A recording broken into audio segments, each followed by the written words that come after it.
और राउरकेला ब्रांच की हम टेस्टमनी को सुनेंगे। इस सिस्टर का नाम मोइलन जोजो है और ये गवाही बहुत स्ट्रांग है। 2014 में इनकी मैरिज हुई और 2015 के बाद ये प्रेगनेंसी को कंसीव नहीं कर पा रहे थे और आज ये हमारे साथ उस ब्रांच से लाइव जुड़े हुए हैं। तो आइए हम इनकी गवाही को सुनते कि कैसे परमेश्वर ने इनके बांझपन को तोड़ा और इनको बेबी के साथ ब्लेस किया।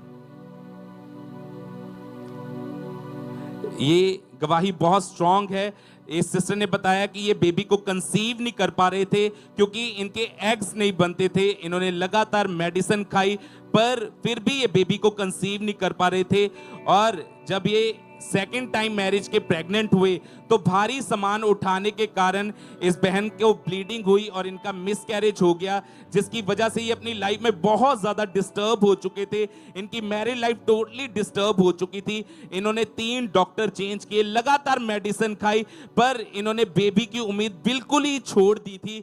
फिर इनको किसी ने अंकुर नरूला मिनिस्ट्री के बारे में बताया, लगातार इस चर्च के साथ जुड़े और 13 अगस्त 2023 को जब स्वीट डिस्ट्रीब्यूशन मीटिंग में ये थे तो इन्होंने प्रार्थना को रिसीव किया। मैं राउरकेला ब्रांच से जब इस बेबी ब्लेसिंग की बहुत बड़ी गवाही देने जा रही हूं। ये प्रेग्नेंट थे और परमेश्वर ने इन्हें मैरिज के 9 साल के बाद बेबी बॉय के साथ ब्लेस किया है। इस बड़ी गवाही के लिए परमेश्वर का थैंक्स करते हैं, तारीफ करेंगे परमेश्वर की। और हमारी जिंदगी बहुत अच्छी तरह से चल रही। मेरी हार्ट डिजायर थी कि मुझे और एक बेबी चाहिए था, लेकिन शादी के 8 साल बाद भी मैं कंसीव नहीं कर पा रही थी।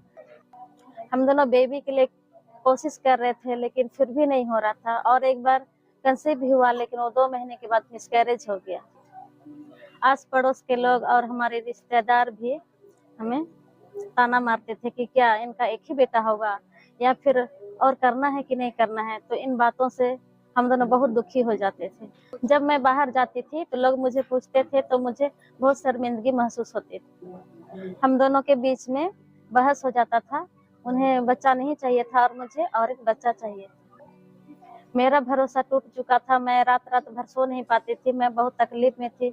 मैं अपने दर्द को किसी के सामने नहीं बता पाती थी, किसी को भी नहीं बता सकती थी। तो मैंने डॉक्टर को दिखाया तो उन्होंने कहा कि आप में एक्स की कमी है। तो मुझे बहुत दुख हुआ, लेकिन उन्होंने मुझे दवा दिए और उन दवाओं से भी मुझे कुछ असर। इतनी दवाइयाँ खाने के बाद भी मुझ में कोई असर नहीं हो रहा था। मैं बहुत टूट चुकी थी। उसी टाइम मेरे रिश्तेदार की एक बहन ने मुझे अंकुर नरूला मिनिस्ट्री के बारे में बताया। वो बहन के बताए अनुसार मैंने ऑनलाइन देखना शुरू किया और मुझे बहुत अच्छा लगा।